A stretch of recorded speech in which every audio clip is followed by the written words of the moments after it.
साथियों नमस्कार।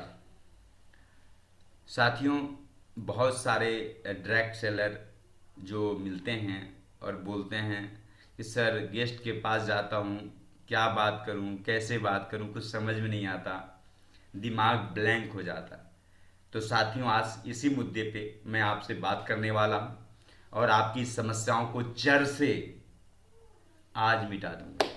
यानी ये समस्या आपके पास नहीं रहेगी। राइट है ना? तो हम बढ़ते हैं अपने वीडियो की ओर।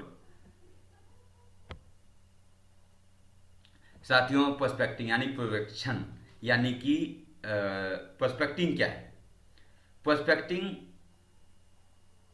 एक समझिए कि सीआईडी की तरह उनकी कमी को जानना, उनकी नीड को जानना, वो किस चीज़ के लिए कुछ भी कर सकते हैं, उनकी नीड क्या है, उनके ड्रीम से जानना, है ना? और जब भी आप किसी डॉक्टर के पास जाते हो या कोई जाता है तो क्या होता है? पहले डॉक्टर साहब दवा देने से पहले जांच पड़ताल करते हैं, ब्लड टेस्ट करते हैं, एक्सरे करते हैं, अल्ट्रासाउंड करते हैं, सारी जांचें करते हैं, पहले बीमारी पकड़ते हैं फिर दवा देते हैं। और बीमारी पकड़े आप दवा दे दोगे तो कहानी खत्म हो जाएगी। यानी आपको प्लान दिखाने से पहले पर्सपेक्टिंग करना जरूरी नहीं दोस्त, महा जरूरी है। तो जब भी आप किसी से पहली बार मिलते हैं तो क्या होता है कि आप पहले समाचारों का आदान प्रदान होता है। जब आप किसी से मिलते हैं तो सबसे पहले समाचार लेते हैं और देते हैं। आप कैसे हैं, परिवार में सब लोग ठीक हैं, परिवार में सब मंगल में हैं। जैसे आप बोलोगे परिवार में मंगल में है, वैसे ही अगर उनके घर में कोई बीमार है तो बोलेंगे मेरे पापा बीमार हैं, मेरी मम्मी बीमार है, मेरी वाइफ बीमार हैं या मेरे बच्चे बीमार हैं। अब आपको यहाँ पे पर्सपेक्टिव की नीड पता चल जाएगा कौन सी प्रोडक्ट इनके बीमारी को ठीक कर सकता है। आप उसके बारे में सलाह दे सकते हैं। अगर यहीं पे अगर उनकी नीड समझ में आ गई तो यहाँ से रुक जाना है, आगे बढ़ने की जरूरत नहीं है। लेकिन यहाँ उनकी नीड समझ में नहीं आती तो हमें और आगे बढ़ना है। और मैं और सुनाइए विशेष में आजकल क्या कर रहे हैं, है ना?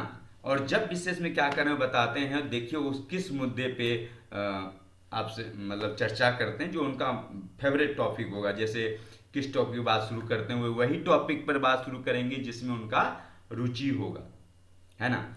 आप उनके बातों में रुचि लीजिए, कुछ देर उनके बातों को ध्यान से सुने।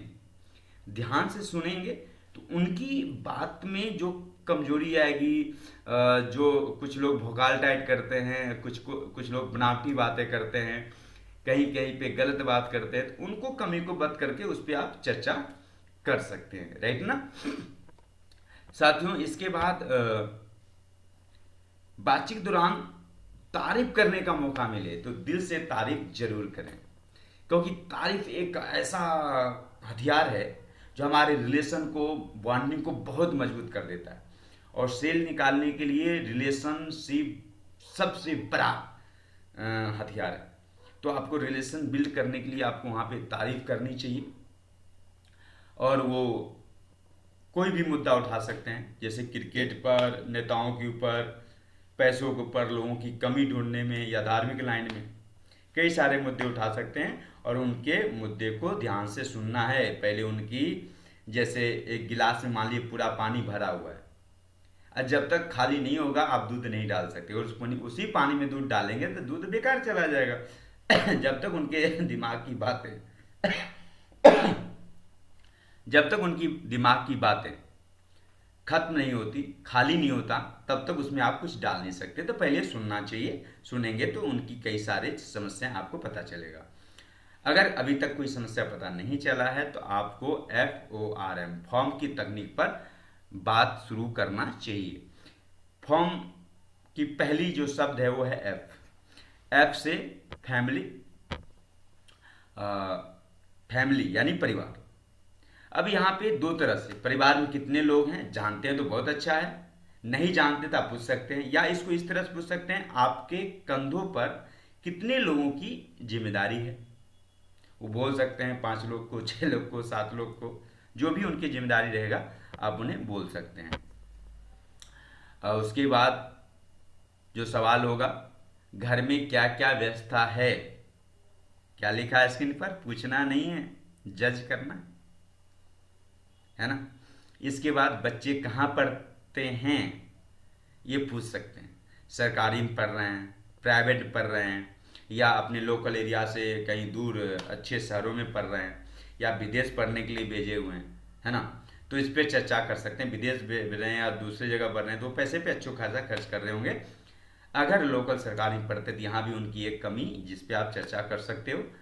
किसी परेशानी से गुजर रहे हैं, यानी गेस्ट किस परेशानी से गुजर रहा है, किस समस्या उनके परिवार में चल रहा है, ये पूछना नहीं है, बातचीत करते हुए आपको जज करना है। किस गाड़ी से चलते हैं ये भी पूछना नहीं है, क्या करना है, जज करना है। कौन सा मोबाइल यूज करना है, जज करना है।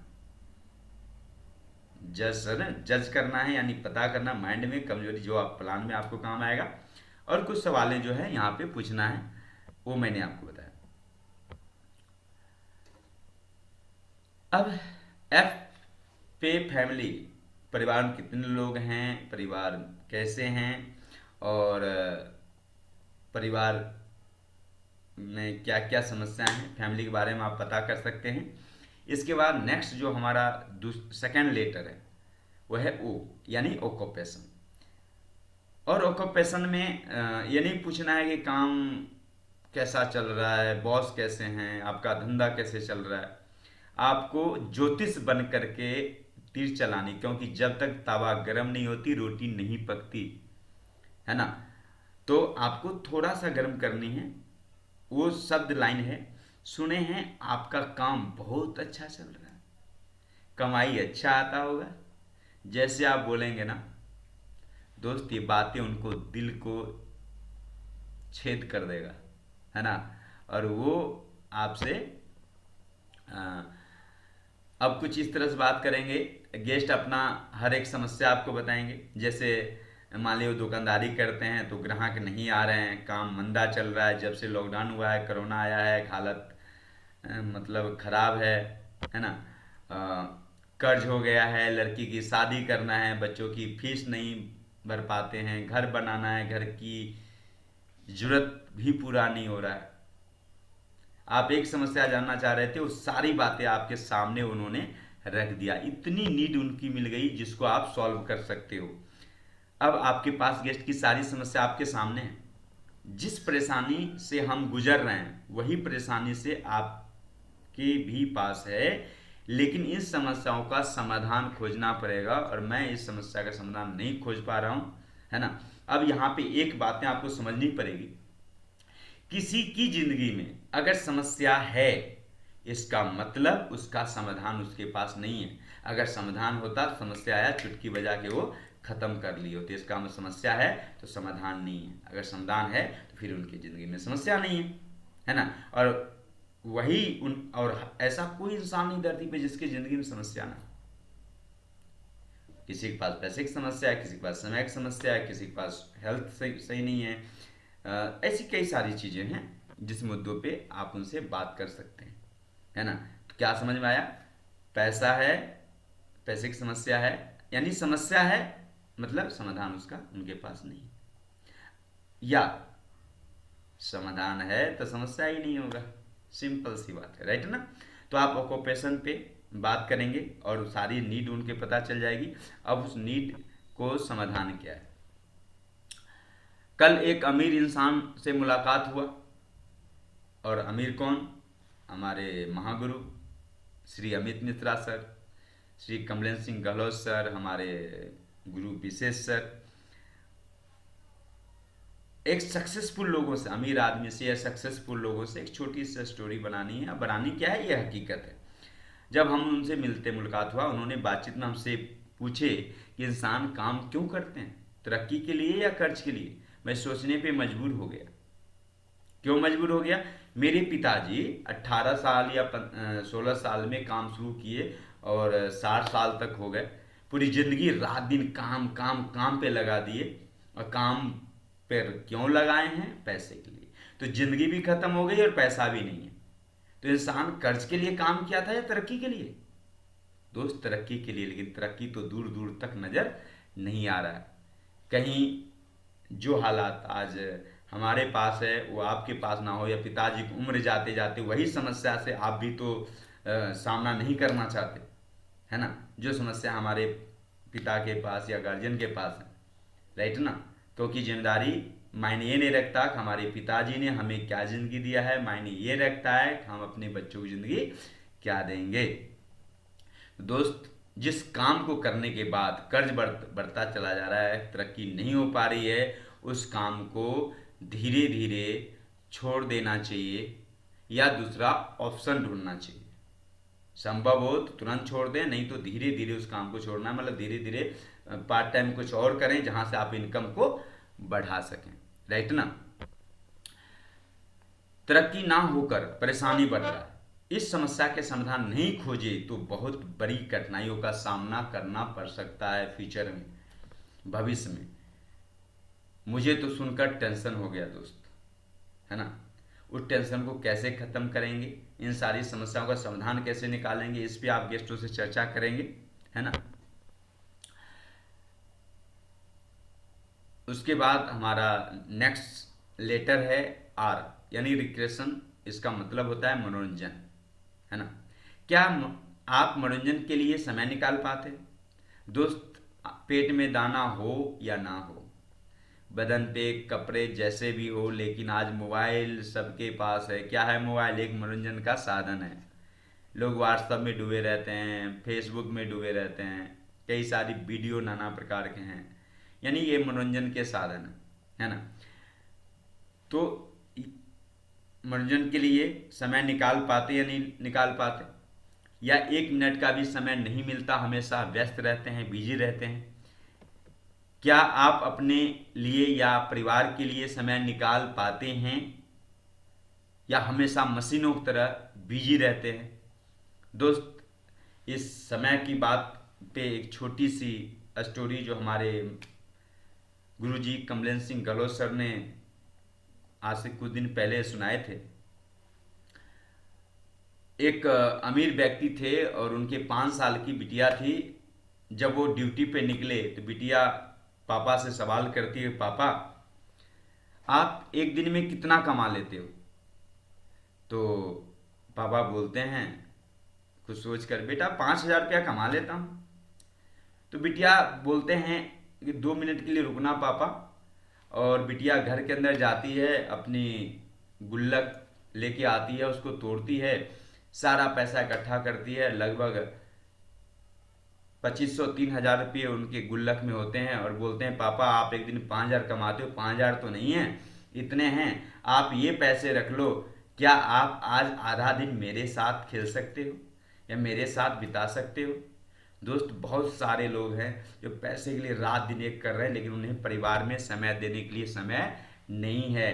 वो पैसे कमाने में इतने बिजी हैं, अगर घर में परिवार को शॉपिंग करनी है तो ड्राइवर कार में लेके जाता है, उनके पास समय, पैसे तो हैं लेकिन समय नहीं है। जिस तरह से हम पैसे नहीं है तो पैसे के लिए काम करते हैं, और आज हमारे पास या बहुत सारे लोग पास समय नहीं है, तो क्या हम समय के लिए काम करते हैं? या आप समय के लिए समय मतलब समय को, और अगर समय नहीं निकालेंगे तो एक दिन समय को समय नहीं मिलेगा आपको देने के लिए, आपसे लोग जी चुराएंगे, राइट ना। तो हमें पैसे के साथ साथ अपने परिवार को भी समय देने के लिए निकालना पड़ता है ना, या निकालना चाहिए। क्या इंसान को मशीनों की तरह काम में लगा रहना चाहिए? उनसे सवाल आप कर सकते हैं। क्या पैसे के साथ साथ समय नहीं कमाना चाहिए? आप फ्री सुबह में रहते हैं या शाम को रहते हैं? क्यों ये जानना जरूरी है दोस्त? जब आप प्लान दिखाते हो और आप सुबह पहुंचते हो, वो बोलते हैं डिप्टी जा रहा हूं, बोलते मात्र 10 मिनट समय दीजिए, आधी घंटा समय दीजिए।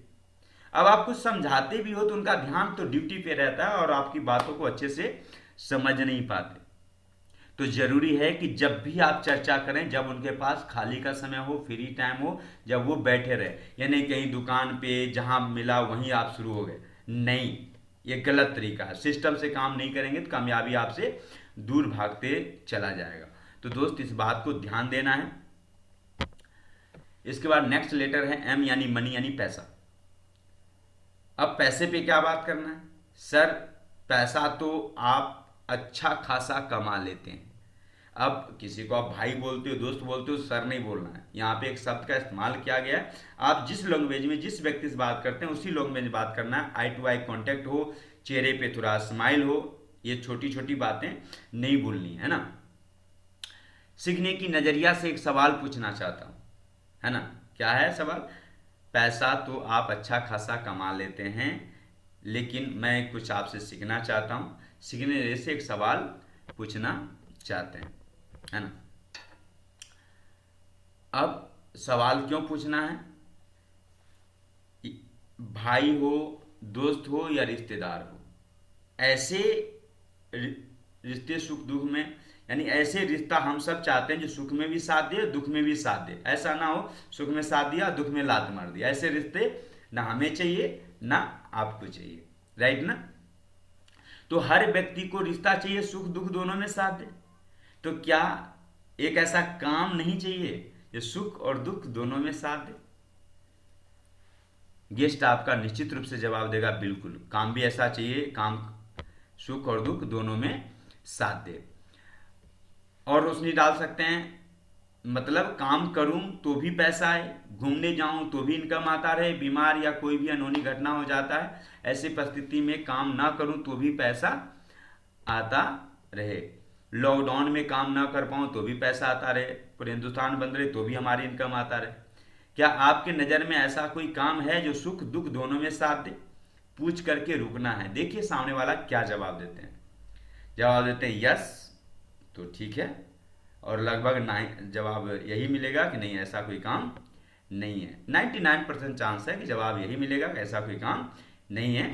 तब आप उन्हें जवाब देंगे कि आज एक सक्सेसफुल लोगों से मिला तो उन्होंने शेयर करी कि अगर आप लेखक बन जाते हैं, गायक बन जाते हैं, वैज्ञानिक बन जाते हैं, तो आपके दुख में भी रॉयल्टी इनकम, जब आप लेखक ये काम करते हो तो पैसे आते हैं, लेकिन दुख में रहते हैं, दुनिया में नहीं रहते, तो भी इनकम आता रहता है, जो रॉयल्टी इनकम के रूप में आता है। दूसरा ऑप्शन है बड़ी, या तो आप लेखक गायक वैज्ञानिक टैलेंट है तो वो बन जाइए, वहाँ पे रॉयल्टी इनकम आ जाएगा। अगर लेखक गायक वैज्ञानिक बनने का टैलेंट नहीं है, आप अनपढ़ हैं, अंगूठा छाप हैं, कोई बात नहीं, आप बड़ी बड़ी बिल्डिंग बना दीजिए, हर महीने किराए के रूम में पैसा आता रहेगा, सुख में भी आएगा और दुख में भी आएगा। हर महीने जाके सिर्फ पैसे लेने रहेंगे बस, है ना। तो ये भी आपके दोनों समय में साथ दे सकता है। आप कंपनी खोल लीजिए, फैक्ट्री, शोरूम, चिमनी खोल दीजिए, जहां आपके लिए लोग काम करते रहेंगे और लोग काम करेंगे। मुंशी भी है, मैनेजर भी, लेबर भी हैं, सुपरवाइजर भी हैं, सब काम करेंगे, तो आपके पास इनकम जायज रूप से आता रहेगा, है ना। लेकिन इन काम करने के लिए करोड़ों की पूंजी चाहिए, और करोड़ों की पूंजी तो दोस्त 95% लोगों के पास नहीं है। और जो भी हालात है उसी हालात से लड़ रहे हैं, वही अपनी जिंदगी का भाग्य किस्मत मान के जी रहे हैं। दोस्त ऐसे हजारों एग्जाम्पल हैं कि गरीब से अमीर का लोगों ने सफर तय किया है, राइट ना। अब जो समाज में आज के डेट में जो लोग बड़ा इनकम कर रहे हैं, तो वो अगर 20 लाख कमा रहे हैं तो 20 करोड़ रुपया का पूंजी उन्होंने मार्केट में लगाया हुआ है। और उसके बाद भी आग लगने का डर, चोरी होने का डर, स्टाफ को वेतन देना है, 2-3 साल दुकान पे बैठ करके आमदनी हो या ना हो, स्टाफ को वेतन तो देना ही देना है। एक गोदाम चाहिए सारे माल को रखने के लिए, कई सारे टेंशन भी हैं और रिस्क भी हैं, है ना। और उतनी रिस्क लेने की जिगरा सबके पास नहीं है, राइट ना। तो दोस्त मार्केट में 20 करोड़ लगा के 20 लाख कमाने का माहौल है, और जो माहौल है, जो सामने दिखते हैं लोग, उसी पे विश्वास करते हैं, है ना। ऐसी बातें जो, जैसे मान लीजिए एक व्यक्ति बोला कि मैं अकेले नहीं उड़ूंगा, हजारों टन लोहा लेकर उड़ूंगा। लोगों ने बोला पागल हो गया, ऐसा नहीं हो सकता। लेकिन राइट ब्रदर ने जहाज बना के प्रूफ किया ना दोस्तों। तो उन्हें भी पहले मजाक उड़ाया गया था, है ना। तो मैं चाहता हूं कि हर गरीब व्यक्ति अपने सपनों को जिंदगी जिए, रईस वाली जिंदगी जिए, अपने बच्चों को अच्छे स्कूल में पढ़ने के लिए भेजिए, अच्छे बाइक हो, कार हो, लग्जरियस जिंदगी हो। तो 20,000 लगा करके 20 लाख महीना इनकम आता रहे और कम से कम आने वाले 3 पीढ़ी तक आए, नेम फेम भी मिल जाए। ऐसा कोई प्लेटफॉर्म है जो इतने कम पैसे में इतनी बड़ी इनकम आ जाए, वो भी 3 पीढ़ी तक आए और सुख दुख दोनों में साथ दे? ऐसा कोई काम होगा तो सर जरूर बताइएगा हमें, है ना। जब ये सवाल करेंगे तो तुरंत जवाब देंगे नहीं ऐसा कोई काम नहीं है, तो आप बोलेंगे ऐसा कोई काम आपकी नज़र में हो तो हमें ज़रूर बताइएगा, जीवन भर मैं आभारी रहूँगा। जब ऐसे ही बोलेंगे तो बोलेंगे ऐसा काम नहीं है, तो आप बता सकते हैं कि मेरे पास ऐसा काम है 1 से 1.5 घंटे का। जब आप फ्री रहते हैं उस समय आप टाइम ले लेंगे, मीटिंग फिक्स कर लेंगे। अपलाइन के साथ अगर प्लान दिखाने हैं तो अपलाइन के साथ जाकर प्लान दिखाएंगे। अगर खुद प्लान दिखाना है बोल सकते हैं सर मैं अभी बिजी हूँ, मैं जल्दी में हूँ और मैं दूसरे से टाइम ले रखा हूँ, तो मैं कल सुबह या शाम को आकर के मिलते हैं और इस बात पर आगे की चर्चा करते हैं। ठीक है, हाथ मिलाना है, वहाँ से निकल जानी है। क्लियर? तो यहाँ इतना बात करेंगे। और इस FORM फॉर्म पे अगर बात करते हैं तो गेस्ट की हर नीड, हर समस्या आपको पता चल जाएगी, राइट। और जब पता चल जाएगा, नीड पता चल गया, तो आप नीड बेसिस प्लान दिखाओगे। पहले आप पर्सपेक्टिव नहीं करी, विदाउट नीड का प्लान दिखा दिया, उनके दिमाग में कोई बात एडजस्ट ही नहीं हुआ, वो ऊपर से निकल गया। लेकिन जब आप नीड पता रहेगा तो ये पैसे आएंगे तो बिटिया की शादी हो सकता है, ये पैसे आएंगे तो घर बन सकता है, ये पैसे आएंगे तो बुढ़ापा सिक्योर हो जाएंगे, इतने बार विदेश जा सकते हैं। उनकी जो नीड है उस नीड से कनेक्ट करके आप प्लान दिखाएंगे। उसके लिए आपको प्रोस्पेक्टिंग करना बहुत ज़रूरी है और आप इस तकनीक को अपनाते हैं तो आपकी सेल क्लोज करने का चांस कई गुना बढ़ जाएगा। साथियों, ये वीडियो आपको अच्छा लगा है तो लाइक, कमेंट और शेयर कीजिएगा और चैनल को सब्सक्राइब जरूर कीजिएगा। और इस तकनीक पे जितने भी सक्सेसफुल डायरेक्ट सेलर हैं वो इसी तकनीक पे प्रोस्पेक्टिंग करते हैं और गेस्ट को प्लान दिखाते हैं। आप सिस्टम से काम नहीं करेंगे, कामयाबी नहीं मिलेगी। तो दोस्त, पूरी वीडियो देखने के लिए बहुत बहुत धन्यवाद। मिलते हैं नेक्स्ट वीडियो में। Thank you.